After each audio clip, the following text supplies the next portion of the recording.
শয়তানের নিঃশ্বাস বলতে এক ধরনের পাউডার পাওয়া যায়, যেগুলো ব্যবহার করে বিভিন্ন সময়ে আমাদের সমাজে মানুষেরা মানুষকে হচ্ছে জাদু করে বা হিপোক্রেটিক একটা পরিস্থিতি তৈরি করে মানুষের বিভিন্ন জিনিসপত্র হাতিয়ে নিচ্ছে। তো এ থেকে বাঁচার জন্য ইসলামী কোনো নির্দেশনা আছে কিনা? শুকরিয়া, অনেক গুরুত্বপূর্ণ একটি বিষয় আপনি আলোচনার জন্য দর্শক জানতে চেয়েছে।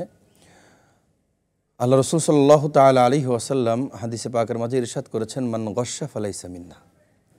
যে ব্যক্তি ধোঁকা দিবে সে, আল্লাহ রাসূল বলেছেন, সে আমার উম্মতের অন্তর্ভুক্ত নয়। তো দেখুন, এখানে দুটো বিষয়।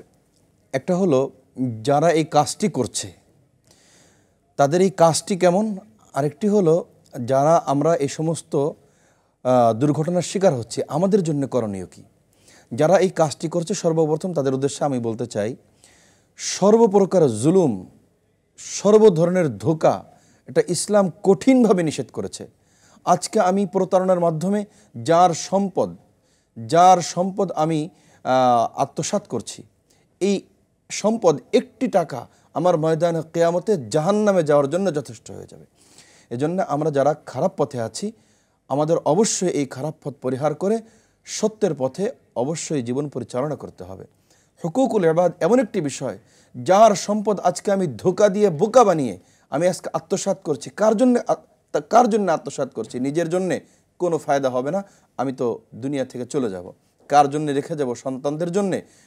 সন্তানদের জন্য অবৈধ সম্পদ যদি রেখে যাই, এই অবৈধ সম্পদ সন্তানের জন্য বোঝা হবে। অর্থাৎ আমাদের এই অনৈতিকতা অবলম্বন করা থেকে বিরত থাকতে হবে। আর এমন কোন আমল কি আমরা করতে পারি যার মাধ্যমে বেঁচে থাকা যায়? দেখুন, সকাল সন্ধ্যার কিছু আমল রয়েছে।